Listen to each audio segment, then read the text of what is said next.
ሰላም ጤና ይስጥልን ውድ ቻናላችን ቤተሰቦች፣ ዛሬ ወደ ደቡብ አፍሪካ እንጓዛለን። ደቡብ አፍሪካ ለብዙ ኢትዮጵያውያን የሥራና የለውጥ ምድር ናት፣ ግን ደግሞ የራሷ የሆኑ ፈተናዎች፣ ሚስጥሮች አሏት። በዛሬው ቪዲዮአችን በደቡብ አፍሪካ ከተሞች የሚኖሩ ኢትዮጵያውያን ትክክለኛ የኑሮ ሁኔታ ምን ይመስላል፣ በብዛት የትኞቹ ከተሞች ላይ ነው የሚገኙት፣ ኑሮስ ምን ያህል ይወደዳል፣ እንዲሁም በየጊዜው ስለሚሰሙ የጸጥታ ሁኔታና የኢትዮጵያውያን ደስታ ምን ያህል ነው የሚሉት ነጥቦች በዝርዝር እንመለከታለን። ቪዲዮውን እስከ መጨረሻው ከተከታተላችሁት በኋላ በደቡብ አፍሪካ መኖርን በተመለከተ ሙሉ ምስሉ ይኖራችኋል። አብራችሁ ቆዩ። በደቡብ አፍሪካ የኢትዮጵያን ሕይወት፣ እድሎች፣ ፈተናዎችና የኑሮ ውድነት። ደቡብ አፍሪካ ለብዙ ኢትዮጵያውያን የደቡብ ህልም ሳውዘርን ድሪም ተብላ ትታወቃለች። ላለፉት 30 ዓመታት በሺዎች የሚቆጠሩ ወገኖቻችን የተሻለ ህይወት ፍለጋ ወደዚች ሀገር ተሰደዋል። ዛሬ በደቡብ አፍሪካ የኢትዮጵያውያን ማህበረሰብ ትልቅ ቦታ ያለውና በንግድ እንቅስቃሴው የሚታወቅ ነው። የህዝብ ብዛትና ዋና ዋና ከተሞች ፖፑሌሽን ኤንድ ሎኬሽንስ።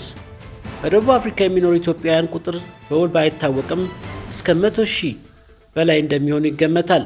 አብዛኞቹ የሚኖሩት በሚከተሉት ትልልቅ ከተሞች ነው። አንደኛ፣ ጆሃንስበርግ ትልቁ የኢትዮጵያ መከማቻ ነው። በተለይ ጄፒ ስትሪት አካባቢ እንደ ትንሿ አዲስ አበባ ትቆጠራለች። ሁለተኛ፣ ፕሪቶሪያ የኤምባሲው መቀመጫና ብዙ ነጋዴዎች ያሉባት ከተማ ነች። ደርባን በወደብ ከተማነቷ ለንግድ ምቹ በመሆኗ ብዙ ኢትዮጵያውያን ይኖሩባታል። ኬፕ ታውን በቱሪዝም የምትታወቅ ለኑሮ ውብ የሆነች ከተማ። የሥራ መስኮች ኢትዮጵያውያን በደቡብ አፍሪካ በዋናነት የሚታወቁት በንግድ ነው። አንደኛ፣ የችርቻሮ ንግድ ስፓዛ ሾፕስ። በከተሞችና በገጠር መንደሮች ታውንሺፕ ትንንሽ ሱቆችን በመክፈት መሠረታዊ ቁሳቁሶችን ያቀርባሉ።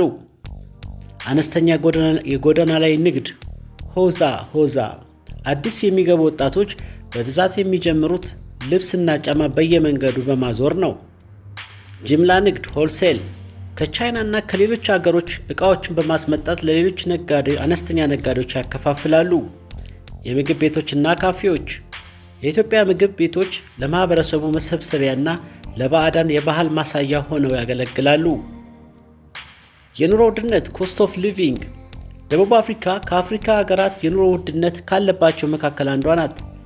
መረጃው እንደ 2026 ወቅታዊ ሁኔታ የቀረበ ነው። ቤት ኪራይ በጆሃንስበርግ መካከለኛ ክፍል ያለ ባለ አንድ መኝታ ቤት ከ5,000 እስከ 8,000 ራንድ ወይም ከ300 እስከ 450 ዶላር ሊጠይቅ ይችላል። ምግብ ለአንድ ሰው በወር ለምግብ ከ3,000 እስከ 4,500 ራንድ በደቡብ አፍሪካ ገንዘብ ማለት ነው ሊያወጣ ይችላል። ትራንስፖርት ሚኒባስ ታክሲዎች ዋና መጓጓዣ ሲሆኑ እንደ ርቀቱ ከ15 እስከ 30 ራንድ ለአንድ ጉዞ ያስከፍላሉ። ምንም እንኳን የኑሮ ውድነቱ ቢጨምርም በደቡብ አፍሪካ ያለው የመግዛት አቅም ከኢትዮጵያ አንጻር የተሻለ እንደሆነ ይነገራል። የገንዘቡ ማለት ነው። ደስታና ማህበራዊ ህይወት ሃፒነስ ኤንድ ቻሌንጅስ። ኢትዮጵያውያን በደቡብ አፍሪካ ያላቸው ደስታ በሁለት ገጽታ ይታያል። ደስ የሚሉ ነገሮች የገቢ ምንጭ በትጋት ለሚሰራ ሰው ቶሎ ራሱን የመቀየር እድል አለው። ማህበራዊ ትስስር በደስታም ሆነ በችግር ጊዜ ኢትዮጵያውያን እርስ በርስ የመረዳዳት ባህላቸው በጣም ጠንካራ ነው። እድርና የሃይማኖት ተቋማት ትልቅ ድርሻ አላቸው። ፈተናዎች ቻሌንጅስ። የጸጥታ ስጋት ስርቆትና ዘረፋ ትልቁ ስጋት ነው። በተለይ በከተማ ዳርቻዎች ታውንሺፕስ የሚሰሩ ነጋዴዎች ለጥቃት ይጋለጣሉ። መጤ ጠል ዜኖፎቢያ አልፎ አልፎ በውጭ ዜጎች ላይ የሚነሳ ሁከትና የሱቆች መዘረፍ በኢትዮጵያውያን ላይ ከፍተኛ ስነልቦናዊና የኢኮኖሚያዊ ጉዳት ያደርሳል። የሰነድ ችግር ህጋዊ የመኖሪያ ፈቃድ ለማግኘት የሚፈጀው ጊዜና ያለው ቢሮክራሲ ለብዙዎች እንቅፋት ነው። በደቡብ አፍሪካ የኢትዮጵያውያን ህይወት በድካምና በውጤት የታጀበ ነው። አገሪቱ ብዙ እድሎችን ብትሰጥም የጸጥታው ሁኔታና የኑሮ ውድነቱ ትልቅ ጥንቃቄ ይጠይቃል። ይሁን እንጂ ወገኖቻችን በታላቅ ትጋት ሰርተው ራሳቸውንም ሆነ አገራቸውን እየጠቀሙ ይገኛሉ። በደቡብ አፍሪካ የሚኖሩ ኢትዮጵያውያን የኑሮ ደረጃና ገቢን በተመለከተ አብዛኛው ማህበረሰብ በግል ንግድ ላይ የተሰማራ በመሆኑ ገቢያቸው እንደ ስራቸው አይነትና እንደ ከተማው ይለያያል። ይህ መረጃ እንደ 2026 ወቅታዊ ሁኔታ የቀረበ ነው። አንደኛ ገቢና የሥራ ሁኔታ earnings። ኢትዮጵያውያን በደቡብ አፍሪካ ያላቸው ገቢ በ3 ዋና ዋና ደረጃዎች ሊከፈል ይችላል። የሥራ ዘርፍ ግምታዊ ገቢ በራንድ በደቡብ አፍሪካ ገንዘብ መግለጫ አዲስ ጀማሪዎች ሃውከርስ ከ3000 እስከ 6000 ራንድ የደቡብ አፍሪካ ገንዘብ መግለጫ ልብስና ጫማ በየመንገዱ የሚያዞሩ ገቢያቸው ለዕለታዊ ፍጆታና ለቤት ኪራይ የሚበቃ ነው። አነስተኛ ነጋዴዎች ስፓዛ ሾፕስ ገቢ ከ8000 እስከ 20000 ራንድ በሰፈር ውስጥ ሱቅ ያላቸው ከቤት ኪራይና ከቀለብ ተርፎ ወደ አገር ቤት ገንዘብ መላክ የሚጀምሩ በዚህ ደረጃ ነው።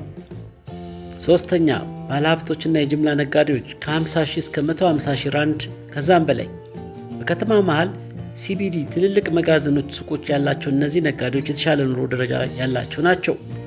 የኑሮ ጥራት ኳሊቲ ኦፍ ላይፍ የኢትዮጵያን የኑሮ ጥራት እንደየ አካባቢውና እንደ ህጋዊ መኖሪያ ፈቃዳቸው ይለያያል። ማህበራዊ ትስስር ሶሻል ላይፍ የኑሮ ጥራቱ ዋነኛ ጥንካሬ የኢትዮጵያውያን አንድነት ነው። በየከተሞቹ ያሉ የኢትዮጵያ ምግብ ቤቶች፣ አብያተ ክርስቲያናትና መስጊዶች እንዲሁም የእድር ስርዓቶች ብቸኝነትና የባህል መራራቅን ያቀንሱታል። መሰረታዊ አገልግሎቶች እንደ ጤና፣ ትምህርት ያሉ አገልግሎቶች ከኢትዮጵያውያን አንጻር የተሻሉ ቢሆኑም ህጋዊ ሰነድ የሌላቸው ወገኖች እነዚህን አገልግሎቶች ለማግኘት ይቸገራሉ። የመኖሪያ ሁኔታ አብዛኛው ነጋዴ ለስራው ቅርብ እንዲሆን ሲል በከተማ መሃል ኢነር ሲቲ በሚገኙ አፓርትመንቶች ውስጥ በጋራ ፓርቲሽን ይኖራል። ይህም የኑሮ ጥራቱን ዝቅ ያደርገዋል። ዋና ዋና ፈተናዎች ሜጀር ቻሌንጅስ የኢትዮጵያውያን ህይወት በደቡብ አፍሪካ በውጥረት ውስጥ ያለ ስኬት ሊባል ይችላል። አንደኛ የጸጥታ ስጋት ሴፍቲ ደቡብ አፍሪካ በዓለም ላይ ከፍተኛ ወንጀል መጠን ካለባቸው አገሯ አንዷ ናት። ኢትዮጵያውያን ነጋዴዎች የገንዘብ ዝውውራቸው ከፍተኛ በመሆኑ ለዘራፊዎች ዋነኛ ኢላማ ይሆናሉ። ሁለተኛ የመጤ ጠል ዜኖፎቢያ ጥቃት በየጊዜው የሚነሱ ረብሻዎች የኢትዮጵያውያንን ንብረትና ህይወት አደጋ ላይ ይጥላሉ። ይህ ስጋት በሰላም የመኖር ዋስትናን ይቀንሰዋል። የሰነድ ማደስ ችግር የጥገኝነት አሳይለም ፈቃድ በየጊዜው ለማደስ የሚደረገው እንግልትና ወረፋ ለብዙዎች የሥራ መስተጓጎልና የሥነ ልቦና ጫና ይፈጥራል። ምን ያህል ደስተኞች ናቸው? ሃፒነስ ሌቭል ምንም እንኳን ለኢኮኖሚ ራሳቸውን ቢቀይሩም አብዛኛው ኢትዮጵያዊ በደቡብ አፍሪካ ለጊዜው እንደሆነ በማሰብ ነው የሚኖረው። ኢኮኖሚያዊ ደስታ ወደ አገር ቤት ገንዘብ መላክ መቻላቸውና ቤተሰቦቻቸውን መርዳታቸው ትልቅ እርካታ ይሰጣቸዋል። ስነ ልቦናዊ ስጋት በደህንነት ስጋት ምክንያት በሙሉ ልብ ደስተኛ ነኝ የሚለው ቁጥር አነስተኛ ነው። ብዙዎች ሀብት ካፈሩ በኋላ ወደ አገር ቤት የመመለስ ወይም ወደ አውሮፓ፣ አሜሪካ የመሻገር ህልም አላቸው። በደቡብ አፍሪካ የምትኖሩ ወገኖቻችን በአሁኑ ሰዓት እዛው አገር ላይ ሳሉ አዲስ ጀማሪዎች የትኛው የሥራ ዘርፍ ይበልጥ አዋጭ ነው ትላላችሁ? ኮሜንት ላይ አጋሩን። ስለ ኑሮ ውድነት ጥያቄ ከ5 ዓመት በፊትና አሁን ያለውን የኑሮ ውድነት ስታነጻጽሩት ምን ያህል ልዩነት አለው? ስለተከታተላችሁ እናመሰግናለን።